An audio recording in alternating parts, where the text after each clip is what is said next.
بسم اللہ الرحمن الرحیم۔ السلام علیکم۔ وہ شخص غصے سے چنگھاڑا اور میز پر رکھا کانچ کا مہنگا گلدان زور سے دیوار پر دے مارا۔ شیشے کے ٹکڑے پورے کمرے میں بکھر گئے۔ سامنے کھڑی عورت خوف سے کانپ رہی تھی اور اس کے دونوں ہاتھ جڑے ہوئے تھے۔ وہ شخص اس کے قریب گیا اور اس کے چہرے کے قریب جھک کر دھیمی لیکن کاٹدار لہجے میں بولا، تمہیں کیا لگتا ہے کہ میں تمہارے اس جھوٹ پر یقین کر لوں گا کہ وہ اپنی مرضی سے گئی تھی؟ میرے پاس وہ تمام ثبوت موجود ہیں جو تمہیں جیل کی سلاخوں کے پیچھے دھکیلنے کے لیے کافی ہیں۔ مجھے وہ چاہیے، ہر قیمت پر چاہیے، ورنہ تمہاری نسلیں تک زمین سے مٹا دوں گا۔ وہ عورت روتے ہوئے اس کے قدموں میں بیٹھ گئی اور بولی، میرا یقین کریں صاحب، وہ رات کے اندھیرے میں خود نکلی تھی، ہم نے اسے نہیں نکالا تھا۔ اس شخص نے نفرت سے اس عورت کو ٹھوکر ماری اور اپنا فون نکال کر کسی کو کال ملاتے ہوئے بولا، اس عورت کے دونوں بیٹوں کو اٹھا لو جب تک مجھے میری مطلوبہ چیز نہیں ملتی، ان کی لاشیں بھی انہیں نہیں ملیں گی۔ اس نے کال کاٹ دی اور مڑ کر دیکھے بغیر وہاں سے نکل گیا۔ کمرے میں صرف اس عورت کی سسکیوں اور شیشے کی کرچیوں کی آواز باقی رہ گئی تھی۔ میرا نام نائلہ ہے۔ میں ایک ایسی دنیا کی واسی تھی جہاں خوشیاں چھوٹی چھوٹی چیزوں میں تلاش کی جاتی ہیں۔ میرا تعلق ایک متوسط طبقے سے تھا۔ میرے ابا ایک سرکاری دفتر میں معمولی کلرک تھے، لیکن ان کا دل بادشاہوں جیسا تھا۔ وہ ہمیشہ کہتے تھے کہ میری بیٹی نائلہ میرے گھر کی رحمت ہے۔ ہم کل 2 بہن بھائی تھے۔ میرا بھائی مجھ سے 2 سال چھوٹا تھا، جس کا نام ہمایوں تھا۔ ہماری ماں بہت سادہ اور صابر خاتون تھی۔ ہمارے گھر میں کبھی پیسے کی ریل پیل تو نہیں رہی، لیکن میں نے کبھی اپنے والدین کے ماتھے پر شکن نہیں دیکھی۔ ابا کی تنخواہ محدود تھی، مگر ہماری خواہشات کبھی ادھوری نہیں رہی۔ مجھے یاد ہے جب میں نے میٹرک پاس کیا تو ابا گھر میں مٹھائی کے ڈبے لے کر آئے تھے۔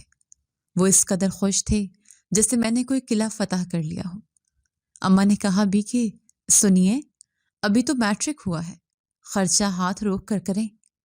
لیکن ابا نے ہنس کر کہا تھا کہ میری بیٹی کی خوشی سے بڑھ کر کوئی دولت نہیں ہے۔ ہمایوں مجھ سے لڑتا بھی تھا اور پیار بھی کرتا تھا۔ وہ اکثر کہتا تھا کہ آپی، آپ کی شادی ہو جائے گی تو یہ کمرہ میرا ہو جائے گا، لیکن میں جانتی تھی کہ وہ میرے جانے کے خیال سے ہی اداس ہو جاتا تھا۔ وقت پڑ لگا کر اڑتا رہا اور میں جوانی کی دہلیز پر قدم رکھ چکی تھی۔ ابا کو میری اور ہمایوں کی شادی کی فکر لاحق ہوئی۔ قسمت اچھی تھی کہ ابا کو میری شادی کے لیے ایک بہت اچھا رشتہ مل گیا۔ لڑکے کا نام نوید تھا۔ وہ بھی ہمارے ہی جیسے ایک سفید پوش خاندان سے تعلق رکھتا تھا۔ اس کا اپنا چھوٹا سا کاروبار تھا۔ شہر کے مین بازار میں اس کی کراکری کی دکان تھی۔ دیکھنے میں وہ ایک وجیح اور سلجھا ہوا نوجوان تھا۔ ابا نے تحقیق تو کی، معلوم ہوا کہ لڑکا شریف اور محنتی ہے۔ دوسری طرف ہمایوں کے لیے بھی اماں نے اپنے ایک دور کے رشتہ دار کی بیٹی سلمہ کو پسند کر لیا تھا۔ ابا نے فیصلہ کیا کہ دونوں بہن بھائیوں کی شادی ایک ہی تاریخ پر کر دی جائے تاکہ اخراجات بھی کم ہوں اور گھر میں خوشیوں کا میلہ بھی لگ جائے۔ وہ دن میری زندگی کا سب سے یادگار دن تھا۔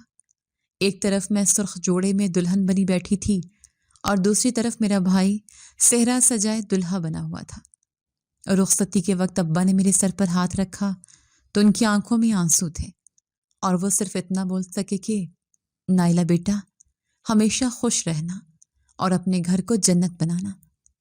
میں روتے ہوئے اپنے بھائی کی گلے لگی تو اس نے میرے کان میں کہا تھا کہ آپی، اگر کبھی کوئی تکلیف ہو تو یہ مت سوچنا کہ آپ پرایا ہو گئی ہیں، یہ بھائی ہمیشہ آپ کے لیے زندہ ہے۔ میں پیا گھر سدھار گئی۔ میرا سسرال ایک مشترکہ خاندانی نظام والا تھا۔ وہاں میری ساس، میرے جیٹھ اور جٹھانی سب ساتھ رہتے تھے۔ شروع کے دن تو بہت اچھے گزرے۔ میرا شوہر نوید واقعی ایک ہیرا انسان ثابت ہوا۔ وہ مجھ سے بے پناہ محبت کرتا تھا۔ وہ جب بھی دکان سے واپس آتا تو اس کے ہاتھ میں کبھی گجرے ہوتے تو کبھی میری پسند کی کوئی مٹھائی۔ وہ میری چھوٹی چھوٹی خواہشات کا اس قدر خیال رکھتا تھا کہ مجھے کبھی میکے کی یاد ستانے کا موقع ہی نہیں ملتا تھا۔ ہمارا کمرہ چھوٹا تھا، مگر نوید کی محبت نے اسے محل بنا دیا تھا۔ وہ اکثر رات کو مجھ سے کہتا تھا کہ نائلہ، تم میری زندگی میں خوش قسمتی بن کر آئے ہو۔ جب سے تم آئی ہو میری دکان کی آمدنی میں بھی برکت ہو گئی ہے۔ میں شرما جاتی اور کہتی کہ یہ آپ کی محنت ہے نوید۔ مشترکہ خاندان میں چھوٹی موٹی باتیں تو ہوتی رہتی تھیں، میری ساس کا رویہ کبھی کبھی سخت ہو جاتا تھا اور میری جیٹھانی بھی اکثر کام کاج کو لے کر تانے دے دیتی تھی، لیکن میں سب کچھ خاموشی سے برداشت کر لیتی کیونکہ میرے پاس نوید جیسا شوہر تھا۔ جب رات کو نوید میری دل جوئی کرتا تو دن بھر کی ساری تھکن اور ساس کی کڑوی باتیں میں بھول جاتی تھی۔ شادی کے کچھ عرصے بعد ہی میرے بھائی ہمایوں کا ویزا لگ گیا اور وہ روزگار کے سلسلے میں دبئی چلا گیا۔ بھابھی سلمہ اور اس کے بچے ابا اور اماں کے ساتھ ہی رہتے تھے۔ میں جب بھی میکے جاتی تو بھابھی سلمہ مجھے سر آنکھوں پر بٹھاتی۔ وہ بہت عزت دیتی تھیں۔ نوید چونکہ مجھ سے بہت محبت کرتے تھے اور تھوڑا پوزیسو بھی تھے، اس لیے وہ مجھے اکیلے کم ہی جانے دیتے تھے۔ جب بھی میں میکے جاتی نوید مجھے چھوڑنے جاتے اور واپسی پر خود لینے آتے۔ میکے والے بھی نوید کی بہت عزت کرتے تھے۔ سب کچھ بہت اچھا چل رہا تھا۔ زندگی جیسے پرسکون ندی کی طرح بہہ رہی تھی، لیکن اللہ کی دین میں کبھی کبھی دیر ہو جاتی ہے۔ شادی کو 4 سال گزر چکے تھے اور ہماری گود ابھی تک ہری نہیں ہوئی تھی۔ یہ وہ وقت تھا جب ساس اور جٹھانی کی باتوں میں زہر گھلنے لگا تھا۔ میری ساس اکثر ناشتے کی میز پر کہتی کہ جس درخت پر پھل نہ لگے اسے کاٹ دینا ہی بہتر ہوتا ہے۔ یہ باتیں میرے دل پر تیر کی طرح لگتی تھیں۔ میں کمرے میں آ کر روتی تو نوید مجھے دلاسا دیتے۔ وہ کہتے، نائلہ، اللہ کے کاموں میں بہتری ہوتی ہے، تم ان لوگوں کی باتوں پر دھیان مت دیا کرو۔ مجھے تم سے اولاد نہیں چاہیے، مجھے صرف تم چاہیے۔ نوید کی یہ باتیں میرے زخموں پر مرہم رکھ دیتی۔ پھر وہ مبارک دن بھی آ ہی گیا۔ 4 سال کے طویل انتظار اور تانوں کے بعد اللہ نے میری سن لی۔ جب ڈاکٹر نے خوشخبری سنائی تو نوید خوشی سے دیوانے ہو گئے تھے۔ انہوں نے پوری گلی میں مٹھائیاں بانٹی۔ میری ساس کا رویہ بھی کچھ دنوں کے لیے نرم پڑ گیا۔ 9 ماہ بعد اللہ نے ہماری جھولی میں ایک چاند سا بیٹا ڈال دیا۔ اس کا نام ہم نے عبداللہ رکھا۔ عبداللہ بالکل اپنے باپ پر گیا تھا، وہی آنکھیں، وہی مسکراہٹ۔ عبداللہ کی پیدائش نے جیسے ہماری زندگی میں رنگ بھر دیے۔ نوید تو جیسے زمین پر پاؤں ہی نہیں رکھتے تھے۔ وہ دکان سے آتے ہی سیدھا عبداللہ کو گود میں اٹھا لیتے اور کہتے کہ یہ میرا شہزادہ ہے، یہ بڑا ہو کر افسر بنے گا۔ میری ساس اور جٹھانی بھی عبداللہ کو پیار کرتی، لیکن ان کی آنکھوں میں کبھی کبھی مجھے حسد کی چنگاریاں دکھائی دیتی تھیں، کیونکہ ان کے اپنے بچے پڑھائی میں کمزور تھے اور نوید عبداللہ کے لیے بہترین چیزیں لاتا تھا۔ وقت گزرتا رہا، عبداللہ بڑا ہو رہا تھا۔ وہ اب 6 سال کا ہو چکا تھا اور ہم نے اسے شہر کے ایک اچھے پرائیویٹ اسکول میں داخل کروا دیا تھا۔ نوید کی دکان بھی خوب چل رہی تھی۔ ہم نے کبھی سوچا بھی نہ تھا کہ ہنستی مسکراتی زندگی کو کسی کی نظر لگ جائے گی۔ میں اکثر عبداللہ کو اسکول بھیج کر اللہ کا شکر ادا کرتی کہ اس نے مجھے اتنی نعمتوں سے نوازا ہے۔ اس دن موسم بہت خوشگوار تھا۔ میں نے نوید کی پسند کے کریلے بنائے تھے اور ان کے دوپہر کے کھانے کے لیے آنے کا انتظار کر رہی تھی۔ اچانک دروازے پر زور زور سے دستک ہوئی۔ میرا دل نامعلوم خوف سے دھڑکنے لگا۔ میں نے دروازہ کھولا تو محلے کا ایک لڑکا ہامتا ہوا کھڑا تھا۔ اس نے جو خبر سنائی اس نے میرے پیروں تلے سے زمین نکال دی۔ اس نے کہا کہ بھابھی جلدی چلیں، بھائی نوید دکان پر گر گئے ہیں، انہیں ہسپتال لے جا رہے ہیں۔ میرے ہاتھ سے دوپٹہ گر گیا۔ میں ننگے پیر ہی گلی میں بھاگی۔ مجھے ہوش نہیں تھا کہ لوگ کیا دیکھ رہے ہیں۔ جب میں ہسپتال پہنچی تو وہاں ایک عجیب سی خاموشی تھی۔ ڈاکٹر نے سر جھکا کر کہا کہ ہم معذرت خواہ ہیں، ہسپتال لانے سے پہلے ہی ان کا دل بند ہو چکا تھا۔ وہ لمحہ میری زندگی کا قیامت خیز لمحہ تھا۔ میں نے نوید کے سینے پر سر رکھ کر انہیں اٹھانے کی بہت کوشش کی۔ میں نے کہا، نوید اٹھیں، دیکھیں آپ کا عبداللہ آپ کا انتظار کر رہا ہے۔ آپ نے کہا تھا کہ شام کو ہم پارک جائیں گے، لیکن وہ خاموش تھے، ہمیشہ کے لیے خاموش۔ نوید کی موت کے ساتھ ہی میری دنیا اجڑ گئی۔ میرا 6 سالہ بچہ یتیم ہو گیا اور میں بیوہ۔ لیکن مجھے نہیں معلوم تھا کہ اصل امتحان تو اب شروع ہونا تھا۔ ابھی نوید کا کفن میلا بھی نہیں ہوا تھا کہ گھر کا نقشہ بدل گیا۔ وہ ساس جو بیٹے کے سامنے خاموش رہتی تھی اب شیرنی بن چکی تھی۔ تدفین کے تیسرے دن ہی جب میں عدت کے لیے کونے والے کمرے میں بیٹھی تھی، میں نے باہر سے جیٹھ اور ساس کی آوازیں سنی۔ میری ساس کہہ رہی تھی کہ یہ عورت منحوس ہے، اس کے قدم پڑتے ہی میرا جوان بیٹا چلا گیا، اسے اس گھر سے نکالو ورنہ یہ ہم سب کو کھا جائے گی۔ جیٹھ نے بھی ہاں میں ہاں ملائی اور کہا کہ ماں صحیح کہہ رہی ہیں، اب نوید تو رہا نہیں تو ہم اس کا اور اس کے بچے کا بوجھ کیوں اٹھائیں؟ یہ باتیں سن کر میرا کلیجہ پھٹ گیا۔ میں باہر نکلی اور ساس کے قدموں میں گر گئی۔ میں نے روتے ہوئے کہا کہ اماں جی ایسا مت کہیں، میں آپ کے بیٹے کی نشانی کو لے کر کہاں جاؤں گی؟ مجھے اس گھر کے کسی کونے میں پڑا رہنے دے، میں آپ لوگوں کی نوکرانی بن کر رہ لوں گی، لیکن مجھے گھر سے مت نکالیں۔ لیکن ان کے دل پتھر ہو چکے تھے۔ میری جٹھانی جو پہلے ہی موقع کی تلاش میں تھی طنزیہ انداز میں بولی کہ ارے نائلہ، تم تو جوان جہان ہو، کہیں اور شادی کر لینا، ہمارے سر پر کیوں سوار ہونا چاہتی ہو؟ عبداللہ ڈرا سہما میرے دوپٹے میں منہ چھپائے کھڑا تھا۔ اس معصوم کو تو یہ بھی معلوم نہیں تھا کہ اس کے سر سے باپ کا سایہ اٹھ چکا ہے اور اب اس کے اپنے خون کے رشتے اسے دھتکار رہے ہیں۔ اگلے چند دن میرے لیے جہنم سے کم نہیں تھے۔ مجھے اور عبداللہ کو کھانے کے لیے بھی نہیں پوچھا جاتا تھا۔ عبداللہ بھوک سے روتا تو میں چھپ کر کچن سے اس کے لیے روٹی کا ٹکڑا لا کر دیتی، جس پر بھی مجھے ساس کی جھڑکیاں سننی پڑتی کہ میرے بیٹے کی کمائی کھا کھا کر موٹی ہو رہی ہے۔ آخر کار ایک رات جیٹھ میرے کمرے میں آئے اور دو ٹوک الفاظ میں بولے کہ نائلہ، کل صبح ہوتے ہی اپنا سامان باندھ لو اور اس گھر سے نکل جاؤ، ہمیں یہ مکان بیچنا ہے، اور ویسے بھی تمہارا حصہ نوید اپنے علاج میں لگا چکا ہے۔ حالانکہ یہ سراسر جھوٹ تھا۔ نوید اچانک فوت ہوئے تھے، ان کا کوئی علاج نہیں ہوا تھا۔ میں نے بہت منت سماجت کی، میں نے ان کے واسطے دیے جو اب اس دنیا میں نہیں تھا، لیکن ان ظالموں پر کوئی اثر نہ ہوا۔ صبح ہوئی تو میری ساس نے میرا ہاتھ پکڑا اور مجھے دروازے تک گھسیٹتی ہوئی لائی۔ عبداللہ رو رہا تھا اور کہہ رہا تھا کہ دادی مجھے مت ماریں، لیکن انہوں نے اسے بھی دھکا دے دیا۔ محلے کے کچھ لوگ تماشا دیکھ رہے تھے، لیکن کوئی آگے نہیں بڑھا۔ سب جانتے تھے کہ یتیم اور بیوہ کا کوئی نہیں ہوتا۔ میرے ہاتھ میں ایک چھوٹا سا بیگ تھا جس میں میرے اور عبداللہ کے چند کپڑے تھے۔ میں اس گھر کی دہلیز پر کھڑی تھی جسے میں نے 10 سال اپنے خون پسینے سے سینچا تھا۔ آج وہاں میرے لیے کوئی جگہ نہیں تھی۔ میری ساس نے آخری بار نفرت سے میری طرف دیکھا اور دروازہ زور سے میرے منہ پر بند کر دیا۔ دروازہ بند ہونے کی آواز میرے دل پر ہتھوڑے کی طرح لگی۔ میرے پاس اب دنیا میں اگر کوئی ٹھکانہ تھا تو وہ میرے بھائی کا گھر تھا۔ ابا اور اماں تو کب کے اللہ کو پیارے ہو چکے تھے۔ ہمایوں دبئی میں تھا اور گھر پر بھابھی سلمہ اور ان کے بچے۔ میں نے سوچا بھابھی ہمیشہ مجھے اتنی عزت دیتی تھی، وہ ضرور مجھے اور میرے یتیم بچے کو پناہ دیں گی۔ ہمایوں کی کمائی سے ہی وہ گھر چل رہا تھا اور میرا بھی اس گھر پر کچھ تو حق بنتا تھا۔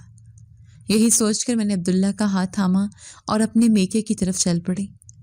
مجھے کیا معلوم تھا کہ وقت بدلنے کے ساتھ انسان کی آنکھیں بھی بدل جاتی ہیں۔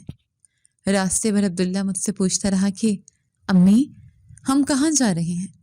ہم اپنے گھر واپس کیوں نہیں جا رہے؟ میں نے اپنے آنسو چھپاتے اس سے کہا بیٹا ہم ماموں کے گھر جا رہے ہیں، وہاں آپ اپنے کزنز کے ساتھ کھیلنا۔ بھوکے پیاس سے ہم دوپہر کے وقت بھائی کے گھر پہنچے، وہ گھر جو کبھی میرا اپنا تھا، جہاں میں نے بچپن گزارا تھا، آج وہاں دستک دیتے ہوئے میرا ہاتھ کانپ رہا تھا۔ دروازہ کھلا اور سامنے بھابھی سلمہ کھڑی تھی۔ مجھے اور عبداللہ کو اس خستہ حالت میں دیکھ کر ان کے چہرے پر ناگواری کے تاثرات ابھرے۔ وہ محبت اور گرم جوشی جو پہلے ان کی آنکھوں میں ہوتی تھی آج کہیں غائب تھی۔ انہوں نے خشک لہجے میں پوچھا خیریت ہے نائلہ؟ اس وقت کیسے آنا ہوا اور یہ حالت کیوں بنا رکھی ہے؟ میں پھوٹ پھوٹ کر رو پڑی۔ میں نے بھابھی کو بتایا کہ نوید کا انتقال ہو گیا ہے اور سسرال والوں نے مجھے گھر سے نکال دیا ہے۔ بھابھی نے ایک لمحے کے لیے ہمیں دیکھا، پھر دروازے سے ہٹتے ہوئے بولی اچھا اندر آ جاؤ، گلی میں تماشا مت بناؤ۔ اندر داخل ہوئی تو مجھے لگا کہ میں کسی اجنبی جگہ آ گئی ہوں۔ بھابھی نے ہمیں ڈرائنگ روم میں بٹھایا اور خود اندر چلی گئیں۔ کافی دیر بعد وہ پانی کا ایک گلاس لے کر آئیں اور سامنے بیٹھ کر بولی دیکھو نائلہ، افسوس ہوا نوید کے مرنے کا، لیکن تم جانتی ہو کہ مہنگائی کا دور ہے، ہمایوں پردیس میں خون پسینہ ایک کر رہا ہے، تب جا کر گھر کا خرچہ پورا ہوتا ہے۔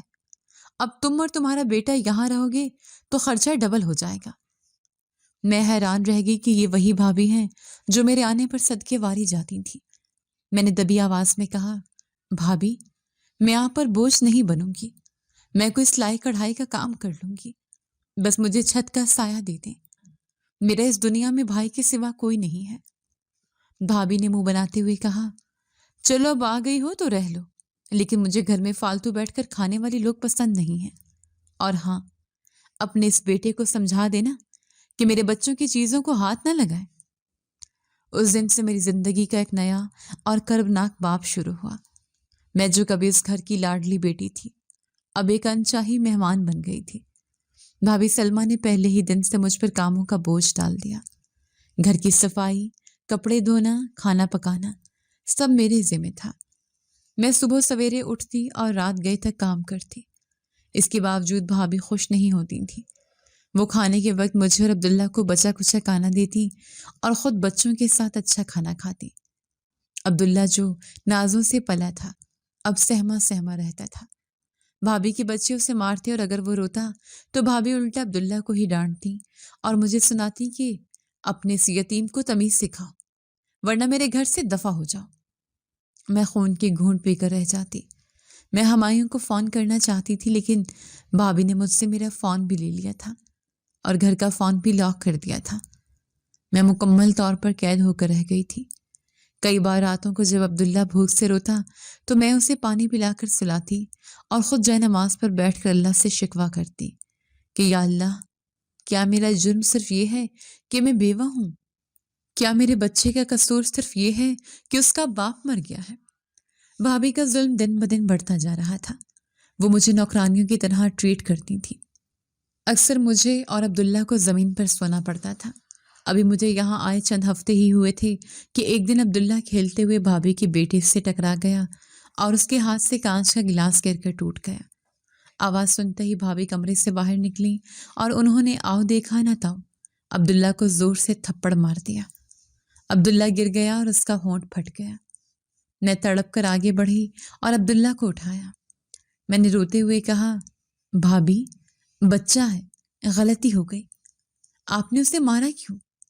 بھابھی نے چیخ کر کہا، اس منحوس نے میرا قیمتی سیٹ خراب کر دیا ہے، تم ماں بیٹا میرے گھر کو برباد کرنے آئے ہو؟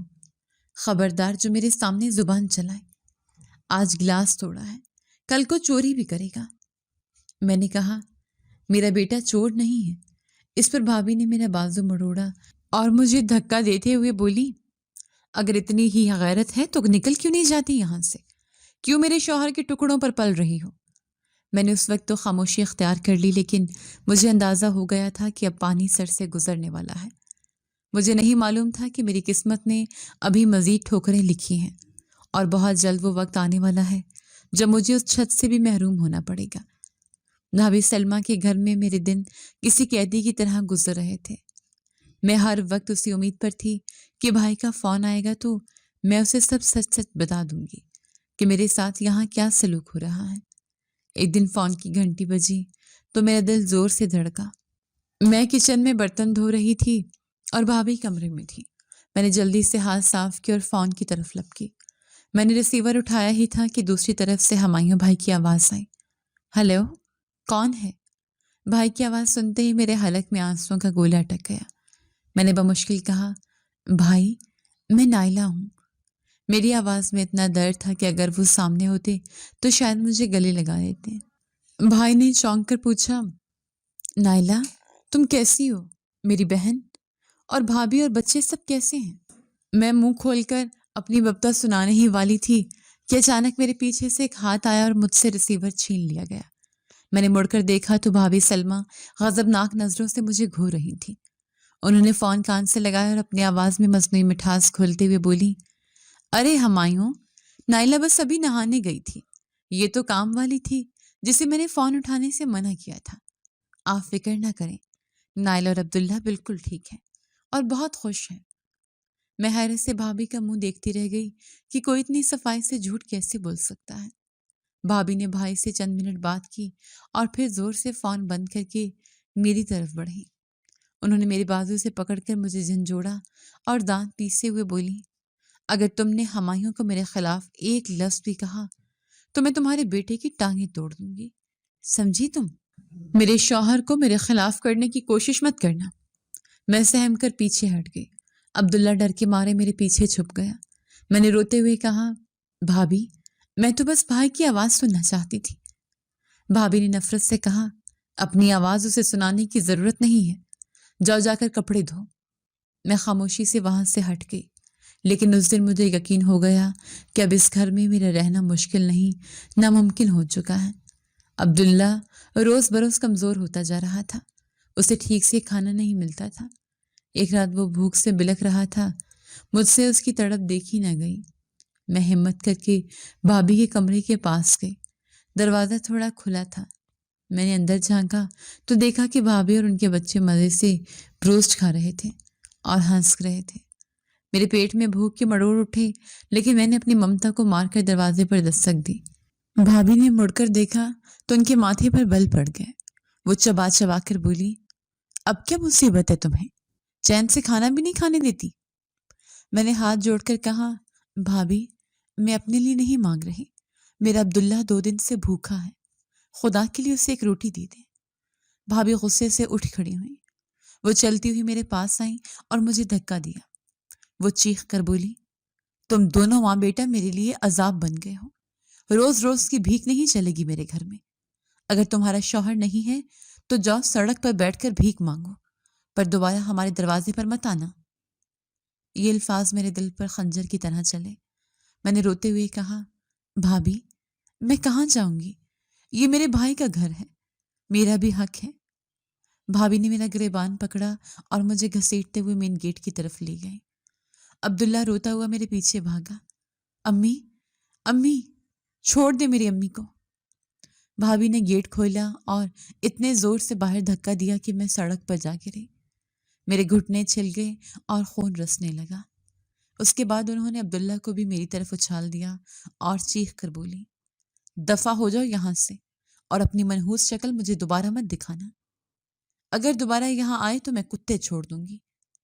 انہوں نے زور سے لوہے کا دروازہ بند کر دیا۔ دھڑ کی آواز سے گلی گونج اٹھے۔ میں اور عبداللہ رات کے اندھیرے میں سڑک پر اکیلے رہ گئے۔ پورا محلہ خاموش تھا، کسی نے کھڑکی کھول کر جھانکنا بھی گوارا نہ کیا۔ میں نے عبداللہ کو سینے سے لگایا اور زمین پر بیٹھ کر رونے لگی۔ عبداللہ سسکیاں لیتے ہوئے پوچھ رہا تھا، امی اب ہم کہاں جائیں گے؟ ماموں کے گھر بھی نہیں، اپنے گھر بھی نہیں، کیا ہمارا کوئی گھر نہیں ہے؟ اس معصوم کے سوالوں کا میرے پاس کوئی جواب نہیں تھا۔ رات گہری ہو رہی تھی اور سرد ہوا چلنے لگی تھی۔ میں نے اپنا دوپٹہ عبداللہ کے گرد لپیٹا اور اسے لے کر سڑک کے کنارے چل پڑی۔ مجھے کچھ سمجھ نہیں آ رہا تھا کہ میں کدھر جاؤں۔ کوئی رشتے دار مجھے رکھنے کو تیار نہیں تھا۔ سب کو بس یہی ڈر تھا کہ ایک بیوہ اور یتیم کا بوجھ کون اٹھائے گا۔ چلتے چلتے ہم آبادی سے تھوڑا باہر نکل گئے۔ وہاں ایک پرانا برگد کا درخت تھا، اس کے نیچے ایک چبوترا بنا ہوا تھا۔ میں تھک کر اس چبوترے پر بیٹھ گئی۔ عبداللہ بھوک اور تھکن سے نڈھال ہو چکا تھا۔ اس نے میری گود میں سر رکھا اور مدھم آواز میں بولا، امی مجھے بہت بھوک لگی ہے، کچھ کھانے کو دے دے۔ میرا دل خون کے آنسو رو رہا تھا۔ میں نے اسے بہلایا اور کہا، بیٹا سو جا، صبح ہوتے ہی میں تمہارے لیے پراٹھا اور انڈا لاؤں گی، اللہ پاک ہمیں کھانا دیں گے۔ وہ معصوم میری باتوں پر یقین کر کے آنکھیں موند گیا۔ میں اس درخت سے ٹیک لگا کر بیٹھ گئی۔ میری آنکھوں سے نیند کوسوں دور تھی۔ میں ساری رات جاگنا چاہتی تھی تاکہ اپنے بیٹے کی حفاظت کر سکوں، لیکن پچھلے کئی دنوں کی تھکن اور فاقوں نے میرے جسم کو نچوڑ لیا تھا۔ کہتے ہیں کہ نیند تو سولی پر بھی آ جاتی ہے۔ مجھے پتہ ہی نہیں چلا کہ کب میری آنکھ لگ گئی۔ میں بے خبر ہو کر سو گئی۔ صبح سورج کی تیز کرنیں میرے چہرے پر پڑیں تو میں ہڑبڑا کر اٹھی۔ میرا پہلا خیال عبداللہ تھا۔ میں نے ادھر ادھر ہاتھ مارا لیکن میری گود خالی تھی۔ میں گھبرا کر کھڑی ہو گئی۔ میں نے چاروں طرف دیکھا لیکن وہاں سناٹا تھا، عبداللہ وہاں نہیں تھا۔ میں نے زور سے آواز دی، عبداللہ بیٹا، عبداللہ کہاں ہو تم؟ لیکن میری آواز ہوا میں تحلیل ہو گئی۔ میرا دل زور زور سے دھڑکنے لگا۔ میں پاگلوں کی طرح اس درخت کے گرد چکر لگانے لگی۔ میں نے سڑک کی طرف دیکھا، وہاں بھی کوئی نہیں تھا۔ میں بھاگتی ہوئی واپس آبادی کی طرف گئی۔ میں ہر گزرنے والے سے پوچھ رہی تھی کہ کیا آپ نے 6 سال کے ایک بچے کو دیکھا ہے؟ اس نے نیلی قمیص پہنی ہے، وہ میرا بیٹا ہے۔ لیکن سب مجھے حیرت سے دیکھتے اور سر ہلا کر آگے بڑھ جاتے۔ میرا دماغ معاف ہو چکا تھا، میں چیخ رہی تھی، میرا بیٹا اغوا ہو گیا ہے، کوئی میری مدد کرے۔ میں نے اللہ سے فریاد کی، یا اللہ، یہ کیا امتحان ہے؟ میں نے تو صرف تجھ پر بھروسہ کیا تھا، میرا بچہ کہاں چلا گیا؟ میں گلی گلی خاک چھاننے لگی، میرے بال بکھر گئے تھے اور کپڑے مٹی سے اٹ گئے تھے۔ میری حالت دیکھ کر لوگ رک جاتے اور آپس میں باتیں کرتے۔ کوئی کہتا کہ بیچاری کا دماغ چل گیا ہے، کوئی کہتا یہ وہی ہے جسے کل اس کی بھابھی نے نکالا تھا، ضرور صدمے سے پاگل ہو گئی ہے۔ میں لوگوں کے پیروں میں گر کر پوچھتی کہ خدا کے لیے میرے بیٹے کو ڈھونڈ دو، لیکن کسی نے میری مدد نہ کی۔ کچھ شریر بچے میرے پیچھے پڑ گئے، انہوں نے مجھ پر کنکر پھینکنا شروع کر دیے۔ وہ شور مچاتے کہ یہ پاگل ہے، پاگل ہے۔ میں ان پتھروں سے بچنے کی بجائے ان کے آگے ہاتھ جوڑتی کہ تم نے میرے عبداللہ کو دیکھا ہے؟ میرا بیٹا بھوکا تھا، وہ کہیں روٹی مانگنے تو نہیں گیا؟ دوپہر سے شام ہو گئی لیکن عبداللہ کا کوئی سراغ نہ ملا۔ ہر کوئی کہتا تیرا بیٹا مر گیا ہوگا یا کوئی اٹھا کر لے گیا۔ بچے مجھے پتھر مارتے رہے اور میں جسمانی زخموں سے زیادہ روح کے زخموں سے چور ہو چکی تھی۔ میں واپس اسی درخت کے نیچے آ کر بیٹھ گئی جہاں سے وہ غائب ہوا تھا۔ میں نے زمین پر ہاتھ مار مار کر بین کیے۔ میں نے کہا، اے زمین تو پھٹ کیوں نہیں جاتی؟ اے آسمان تو گر کیوں نہیں جاتا؟ میرا معصوم بچہ کہاں گیا ہے؟ میں نے وہیں بیٹھے بیٹھے قسم کھائی کہ جب تک میرا بیٹا نہیں ملتا میں اس جگہ سے نہیں ہلوں گی۔ میں نے اپنی سدھ بت کھو دی تھی۔ دنیا کے لیے میں پاگل تھی، لیکن میرے دل میں ایک یقین کی چنگاری ابھی بھی روشن تھی کہ میرا اللہ میرے ساتھ ناانصافی نہیں کرے گا۔ کئی دن گزر گئے، میں کچرے سے چن کر روٹی کے ٹکڑے کھاتی اور وہیں درخت کے نیچے پڑی رہتی۔ لوگ مجھے پاگل کہتے اور میرا مذاق اڑاتے۔ مجھے نہیں معلوم تھا کہ اس دوران میرے اللہ نے میری تقدیر بدلنے کا فیصلہ کر لیا تھا، اور ایک ایسا وسیلہ بننے والا تھا جو مجھے میرے رب کے گھر تک لے جانے والا تھا۔ وہ معجزہ جس کا انتظار ہر ٹوٹی ہوئی امید کو ہوتا ہے، وہ میری زندگی میں دستک دینے والا تھا۔ میں نے اپنے بیٹے کو ڈھونڈ ڈھونڈ کر خود کو ہلکان کر لیا تھا۔ میرے پیروں میں چھالے پڑ چکے تھے اور تلووں سے خون رسنے لگا تھا، مگر میری ممتا کی پیاس نہیں بجھ رہی تھی۔ میں گلی گلی بھاگتی رہی اور لوگوں کے دروازے پیٹتی رہی۔ میرا حلیہ بگڑ چکا تھا، دوپٹہ سرک کر کاندھوں پر آ گیا تھا اور بالوں میں مٹی بھر گئی تھی۔ محلے کے شریر لڑکے میرے پیچھے شور مچاتے ہوئے بھاگتے اور کہتے، وہ دیکھو پاگل جا رہی ہے۔ کوئی بچہ پیچھے سے کنکر مارتا تو میں پلٹ کر اسے دیکھتی اور روتے ہوئے کہتی، بیٹا تم نے میرے عبداللہ کو دیکھا ہے؟ وہ نیلی قمیص پہنے ہوئے تھا، اسے بہت بھوک لگی تھی۔ لوگوں کے دل پتھر ہو چکے تھے۔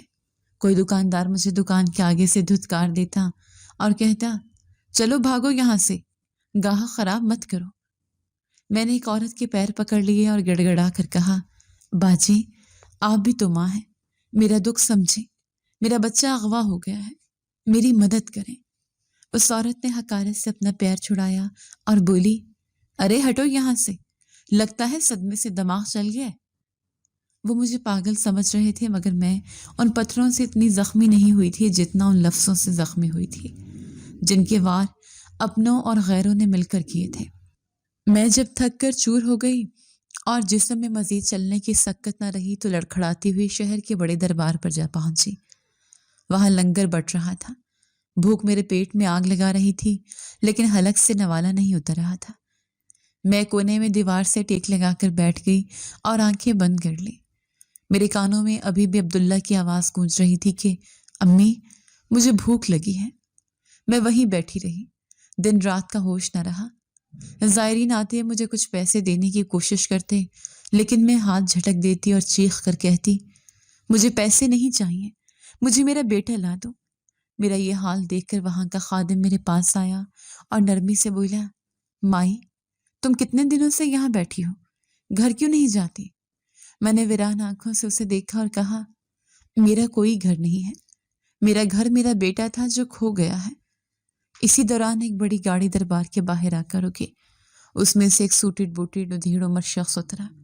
اس کے چہرے پر نور تھا اور آنکھوں میں عجیب سی چمک۔ وہ سیدھا لنگر خانے کی طرف آیا اور غریبوں میں کھانا تقسیم کرنے لگا۔ اس کی نظر مجھ پر پڑی تو وہ رک گیا۔ وہ میرے قریب آیا اور بڑے ادب سے گھٹنوں کے بل بیٹھ کر بولا، اماں جی، آپ بہت پریشان لگ رہی ہیں، کیا میں آپ کی کوئی مدد کر سکتا ہوں؟ میں نے اس اجنبی کو دیکھا اور بے اختیار رو پڑی۔ میں نے کہا، بیٹا، میری مدد صرف میرا رب کر سکتا ہے۔ دنیا نے مجھے پاگل قرار دے دیا ہے، لیکن میں پاگل نہیں ہوں۔ میں ایک دکھیاری ماں ہوں جس کی گود اجڑ گئی ہے۔ اس شخص نے میری بات بڑے غور سے سنی۔ اس کی آنکھوں میں نمی تیرنے لگی۔ اس نے جیب سے رومال نکال کر میری طرف بڑھایا اور بھرائی ہوئی آواز میں بولا، اماں جی، میں ہر سال 10 ایسے بے سہارا لوگوں کو اللہ کے گھر عمرے پر بھیجتا ہوں جن کا اس دنیا میں کوئی آسرا نہیں ہوتا۔ میں چونکی اور اس کی شکل دیکھنے لگی۔ وہ شخص دوبارہ بولا، مجھے لگتا ہے اللہ نے مجھے آج آپ کے لیے یہاں بھیجا ہے۔ کیا آپ اللہ کے گھر جانا چاہیں گی؟ شاید وہاں مانگی ہوئی دعا آپ کی تقدیر بدل دے۔ خانہ کعبہ کا نام سنتے ہی میرے مردہ جسم میں جان پڑ گئی۔ یہ وہ جگہ تھی جہاں ناممکن بھی ممکن ہو جاتا ہے۔ میں نے تڑپ کر کہا، ہاں بیٹا، میں جاؤں گی، میں اپنے رب کے گھر جاؤں گی اور اس سے اپنا بیٹا مانگوں گی۔ اس نے ایک انسان نے میرا سارا انتظام کروایا۔ میرے پاسپورٹ سے لے کر ٹکٹ تک سب کچھ اس نے اپنے ذمہ لیا۔ مجھے یقین نہیں آ رہا تھا کہ میں جو سڑکوں پر خاک چھان رہی تھی اب اللہ کی مہمان بننے جا رہی تھی۔ چند دنوں بعد میں جہاز میں بیٹھی تھی۔ جب جہاز فضا میں بلند ہوا تو میں نے کھڑکی سے باہر دیکھا اور دل ہی دل میں کہا، اے میرے شہر، گواہ رہنا، میں جا رہی ہوں لیکن جب لوٹوں گی تو خالی دامن نہیں ہوں گی۔ مکہ مکرمہ پہنچ کر جب پہلی بار میری نظر خانہ کعبہ پر پڑی تو میری چیخ نکل گئی۔ میں دیوانہ وار کعبہ کی دیواروں سے لپٹ گئی۔ میں نے غلاف کعبہ کو اپنے آنسوں سے بھگو دیا۔ میں وہاں کی سیام بھکاری کی طرح نہیں بلکہ ایک ماں کی طرح گڑ گڑا رہی تھی۔ میں نے اپنا ماتھا کعبہ کی چوکھٹ پر رکھ دیا اور سسکتے ہوئے کہا، یا اللہ، دنیا مجھے پاگل کہتی ہے، وہ کہتے ہیں میرا بیٹا مر گیا ہے، پر میں تیرے اور تیرے رسول کو ماننے والی ہوں۔ تو دلوں کے حال جانتا ہے۔ میں نے روتے ہوئے آسمان کی طرف دیکھا اور فریاد کی، اے میرے مالک، اگر میرا بیٹا زندہ ہے تو مجھے دے دے، مجھے اس سے ملا دے، اور اگر وہ اس دنیا میں نہیں ہے تو مجھے ایسا صبر دے کہ میری روح کو قرار آ جائے۔ یا اللہ، تو ایسا معجزہ کر دے کہ دنیا میرے معجزے پر رش کرے، لوگ میرے ایمان پر حیران رہ جائیں، جو لوگ میرا مذاق اڑاتے ہیں وہ ہکے بکے رہ جائیں۔ میں نے گھنٹوں وہاں سجدے میں سر رکھ کر دعا مانگی۔ میں نے کہا، یا اللہ، میں تیرے گھر سے خالی ہاتھ نہیں لوٹوں گی، تو کن فیکون کا مالک ہے، میرے لیے ایک معجزہ کر دے۔ عمرہ ادا کرنے کے بعد جب میں واپس پاکستان لوٹی تو میرے اندر ایک عجیب سا سکون اور اطمینان تھا۔ وہ بے چینی جو مجھے کاٹ رہی تھی اب امید میں بدل چکی تھی۔ ایسا لگتا تھا جیسے اللہ نے میری درخواست قبول کر لی ہے۔ میں ایئرپورٹ سے سیدھی اسی جگہ پہنچی جہاں سے میرا بیٹا گم ہوا تھا۔ وہ پرانا درخت وہیں کھڑا تھا جیسے میرا منتظر ہو۔ میں نے وہیں اسی درخت کے نیچے اپنا ڈیرا جما لیا۔ لوگوں نے مجھے دیکھا تو پھر سے باتیں بنانے لگے، ارے یہ پاگل پھر آ گئی ہے، سنا ہے کسی امیر نے اسے عمرہ کروا دیا ہے، لیکن اس کا دماغ ابھی بھی نہیں ٹھیک ہوا۔ مجھے ان کی باتوں کی اب پرواہ نہیں تھی۔ میں سارا دن وہاں بیٹھی تسبیح پڑھتی رہتی اور آنے جانے والوں کو دیکھتی رہتی۔ مجھے یقین تھا کہ میرا اللہ میرا بیٹا مجھے یہیں لوٹائے گا۔ دن ہفتوں میں، ہفتے مہینوں میں اور مہینے سالوں میں بدلتے گئے۔ وقت نے اپنی رفتار نہیں روکی۔ موسم بدلتے رہے، گرمی، سردی، بارش اور طوفان آئے، لیکن میری جگہ نہیں بدلی۔ 20 سال کا طویل عرصہ بیت گیا۔ جوانی کی دہلیز سے نکل کر میں بڑھاپے میں قدم رکھ چکی تھی۔ میرے کالے سیاہ بالوں میں چاندی اتر آئی تھی، چہرے پر جھریوں کا جال بن گیا تھا اور کمر جھک گئی تھی۔ میں اب ایک بوڑھی اماں بن چکی تھی جو اسی درخت کے نیچے بیٹھی رہتی۔ محلے کے بچے اب جوان ہو چکے تھے اور نئی نسل کے بچے اب مجھے تنگ کرتے تھے۔ وہ میرے پاس آتے اور کہتے، اماں، تیرا بیٹا کبھی نہیں آئے گا، کیوں یہاں مٹی میں رل رہی ہے؟ میں مسکرا دیتی اور آسمان کی طرف انگلی اٹھا کر کہتی، وہ بھیجے گا، میرا مالک بہت بڑا ہے۔ وہ بچے ہنس کر بھاگ جاتے اور مجھے دیوانی کہتے۔ اللہ کے گھر سے ہو کر آئے مجھے ابھی 2 دن ہی ہوئے تھے کہ میں حسب معمول اسی درخت کے نیچے بیٹھی تھی۔ دوپہر کا وقت تھا اور دھوپ تیز تھی۔ سامنے گراؤنڈ میں بہت سے نوجوان لڑکے کرکٹ کھیل رہے تھے اور شور مچا رہے تھے۔ میری نظریں سڑک پر جمی تھی جہاں سے اکا دکا گاڑیاں گزر رہی تھیں۔ اچانک ماحول میں ایک عجیب سی تبدیلی محسوس ہوئی۔ گلی کے موڑ سے ایک کالی اور چمچماتی ہوئی گاڑی نمودار ہوئی۔ یہ گاڑی اس غریب محلے کے لیے ایک اجنبی چیز تھی۔ سب لڑکوں نے کھیلنا بند کر دیا اور حیرت سے اس گاڑی کو دیکھنے لگے۔ گاڑی آہستہ آہستہ چلتی ہوئی میرے درخت کے بالکل سامنے آ کر رک گئی۔ گاڑی کا شیشہ کالا تھا، اس لیے اندر کچھ دکھائی نہیں دے رہا تھا۔ محلے کے لوگ اور بچے جمع ہونا شروع ہو گئے۔ کتنی بڑی گاڑی میں کون آیا ہے؟ میرا دل نہ جانے کیوں زور زور سے دھڑکنے لگا۔ ایک انجانی سی کشش مجھے اس گاڑی کی طرف کھینچ رہی تھی۔ ڈرائیور کی سیٹ سے ایک وردی پوش شخص نکلا اور اس نے تیزی سے جا کر پچھلا دروازہ کھولا۔ گاڑی کے اندر سے ایک نوجوان باہر نکلا۔ وہ انتہا کا خوبصورت اور باوقار نوجوان تھا۔ اس نے مہنگا 3 پیس سوٹ پہن رکھا تھا، آنکھوں پر کالا چشمہ تھا اور کلائی میں قیمتی گھڑی چمک رہی تھی۔ اس کا قد کاٹ اور شخصیت ایسی تھی کہ دیکھنے والے دنگ رہ گئے۔ وہ امیر زیادہ لگ رہا تھا جس کی جوتی کی قیمت بھی شاید اس پورے محلے کی قیمت سے زیادہ ہو۔ سب لوگ دم سادھے کھڑے تھے۔ کسی کو سمجھ نہیں آ رہی تھی کہ یہ بادشاہ صفت انسان یہاں اس گندگی اور غریبوں کی بستی میں کیا کرنے آیا ہے۔ وہ نوجوان گاڑی سے اتر کر سیدھا کھڑا ہوا اور اس نے چاروں طرف نظر دوڑائی۔ اس کی نظریں ہجوم کو چیرتی ہوئی سیدھی مجھ پر آ کر رک گئیں۔ اس کے چہرے کے تاثرات بدلنے لگے۔ وہ آہستہ آہستہ چلتا ہوا میری طرف بڑھا۔ اس کی چال میں ایک عجیب سی لرزش تھی۔ لوگ حیرت سے اسے دیکھ رہے تھے اور راستہ چھوڑ رہے تھے۔ وہ نوجوان میرے بالکل قریب آ کر رک گیا۔ میں نے اپنی کمزور نظروں سے اسے دیکھا۔ اس کا چہرہ نہ جانے کیوں مجھے شناسا لگ رہا تھا۔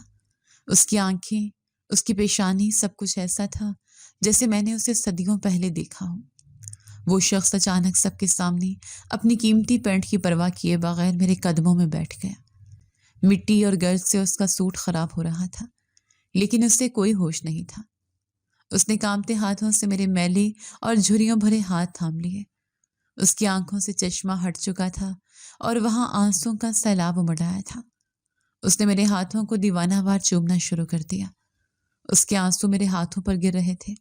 مجمع پر سناٹا چھایا ہوا تھا۔ سب حیران تھے کہ اتنا بڑا سیٹھ اس پاگل بڑھیا کے پیروں میں کیوں بیٹھا ہے۔ اس نوجوان نے سر اٹھایا اور بھرائی ہوئی آواز میں ایک ایسا لفظ کہا جس نے میری روح کو جھنجھوڑ کر رکھ دیا۔ اس نے کہا، امی۔ یہ لفظ سنتے ہی میری دنیا رک گئی۔ میرے کانوں میں گھنٹیاں بجنے لگی۔ میں نے کانپتے ہاتھوں سے اس کا چہرہ چھوا۔ وہی آنکھیں، وہی پیشانی، وہی لمس۔ میرا دل چیخ اٹھا۔ میں نے بے یقینی سے پوچھا، کیا تم عبداللہ ہو؟ کیا تم میرے بیٹے ہو؟ اس نے سسکتے ہوئے کہا، ہاں ماں، میں آپ کا عبداللہ ہوں۔ میں وہی ہوں جسے آپ ڈھونڈ رہی تھی۔ میں واپس آ گیا ہوں۔ ماں، میں زندہ ہوں۔ یہ سنتے ہی میں نے ایک زوردار چیخ ماری اور اسے اپنے سینے سے لگا لیا۔ میں نے اسے اتنے زور سے بھینچ لیا جیسے اب کبھی اسے خود سے دور نہیں ہونے دوں گی۔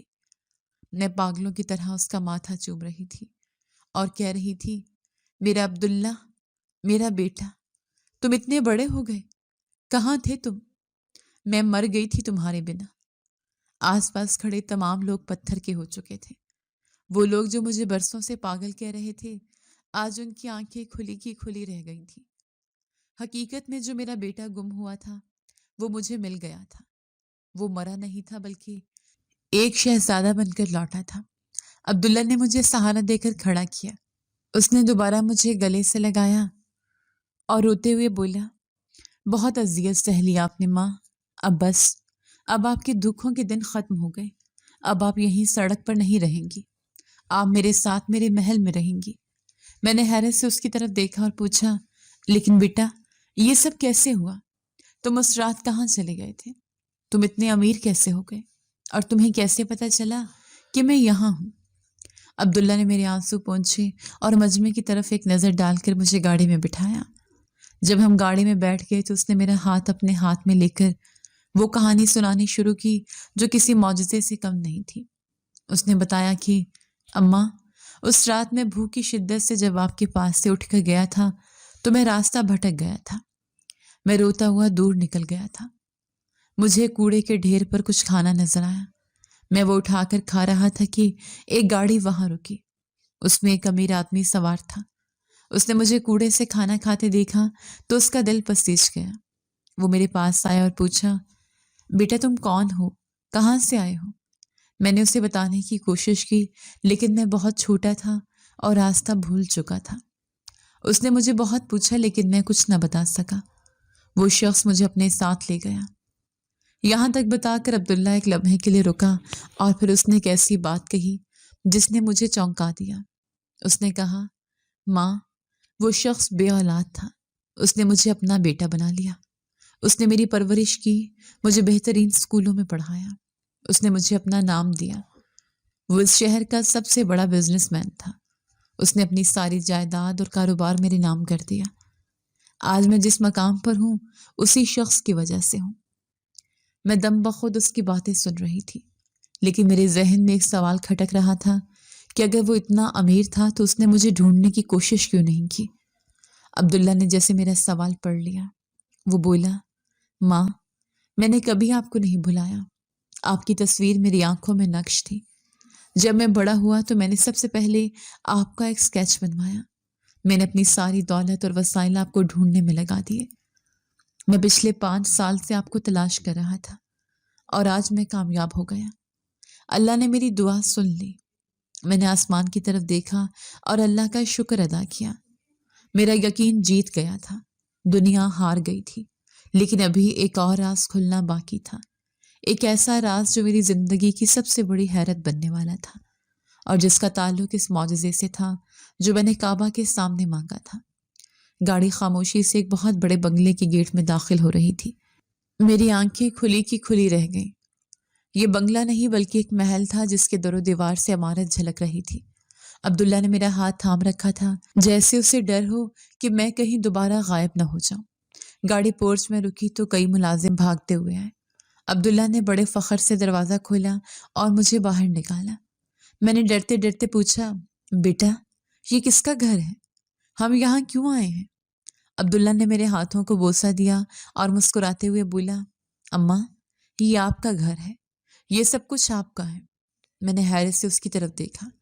میرے ذہن میں ابھی بھی وہ گتھی سلجھ نہیں رہی تھی کہ آخر وہ فرشتہ صفت انسان کون تھا جس نے میرے بیٹے کو پالا اور اسے اتنا بڑا آدمی بنا دیا۔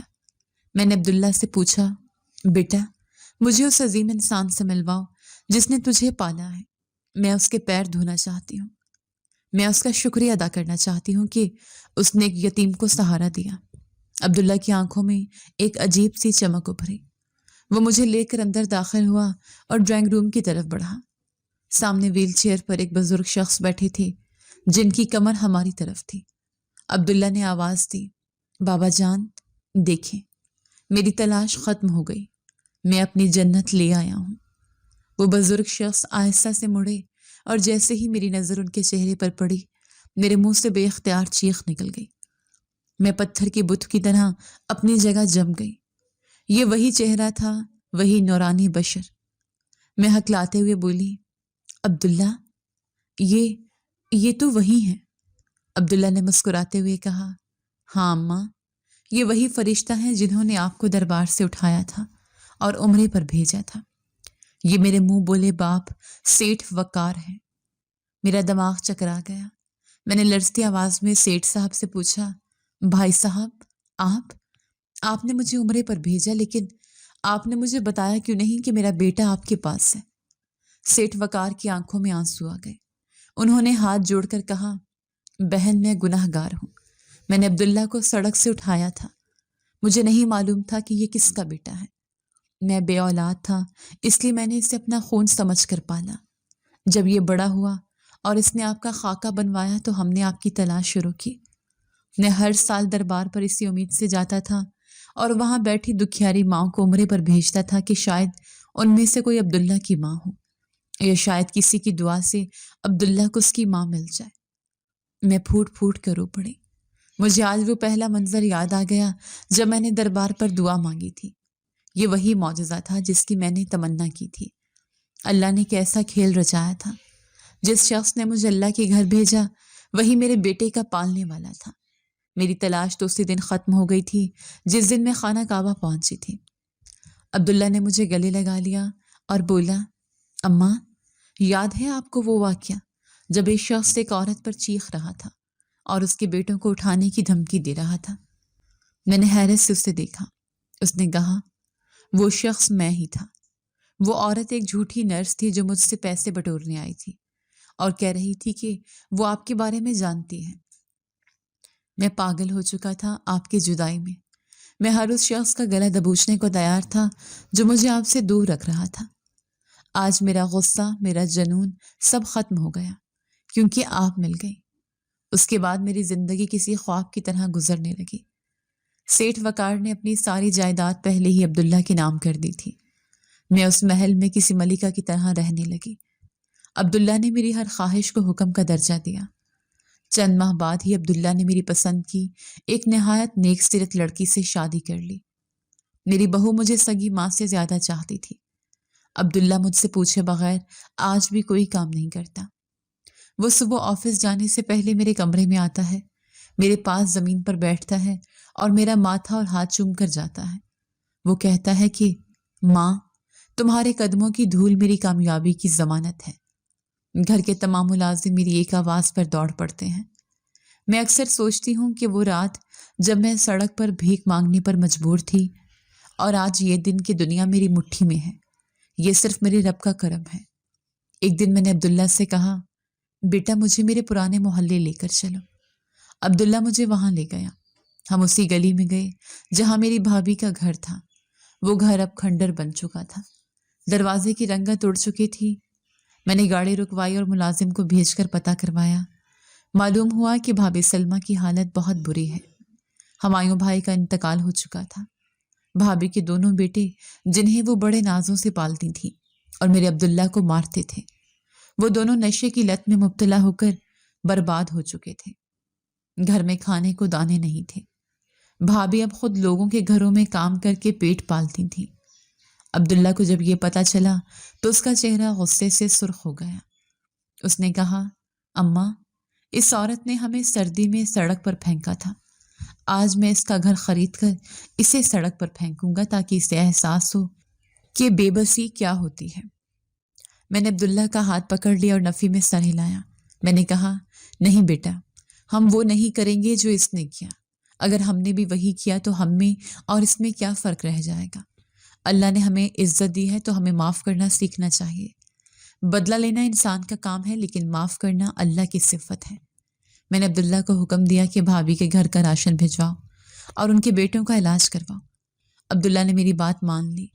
آج وہی بھابھی جس نے مجھے گھر سے نکالا تھا غربت کی دہلیز پر ہے، لیکن میں اپنے بیٹے سے کہتی ہوں کہ اگر ہم نے اس کے ساتھ ویسا ہی کیا جیسا اس نے کیا تھا تو فرق نہیں رہ جاتا۔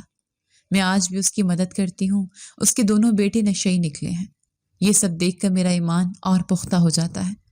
وہ اللہ اگر اس سے سچے دل سے دعا مانگی جائے ضرور قبول کرتا ہے۔ وہ ایسا معجزہ کرتا ہے کہ آپ خود حیران رہ جاتے ہیں، لیکن شرط یہ ہے کہ دل میں سچائی اور صرف اللہ کی محبت ہو۔ جی تو دوستو، کیسی لگی آپ کو ہماری آج کی کہانی؟ اپنی رائے کا اظہار ہمارے کمنٹس باکس میں ضرور کیجیے گا، اور اگر آپ کو ہماری ویڈیو پسند آئی ہے تو کر لیجیے ہمارے چینل کو سبسکرائب، ویڈیو کو لائک اور بیل آئیکن لازمی پریس کر لیجیے تاکہ ہر نئی آنے والی ویڈیو کا نوٹیفیکیشن آپ کو بر وقت موصول ہو سکے۔ ملتے ہیں ایسی ہی ایک سبق آموز کہانی کے ساتھ، تب تک کے لیے اللہ نگہبان۔